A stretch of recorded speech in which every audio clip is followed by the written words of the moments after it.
জয় ঠাকুর। আজকে আবার বলি আমি জয় ঠাকুর বলি তো না না, ওই জয় ঠাকুর শব্দটা আজকে আবার বলছি, যারা নতুন আসছে তারাও জানবে, আর যারা পুরোনো আছে ভুলে যায় তারাও জানো। জয় ঠাকুর মানে সব ঠাকুরের জয়, জয় ঠাকুর মানে সব গুরুদেবের জয়, জয় ঠাকুর মানে সব ভক্তবৃন্দের জয়। জয় ঠাকুর। আর এই জয় ঠাকুর শব্দটাই একদিন,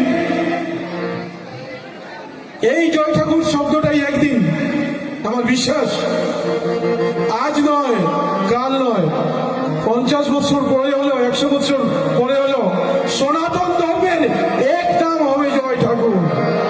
জয় ঠাকুর, জয় ঠাকুর। আর যেদিনে এই নাম এক হয়ে যাবে, আবার সনাতন ধর্ম, সত্যযুগের হিন্দুর শক্তি, এই সত্যযুগের হিন্দুর শক্তিতে সনাতন ধর্ম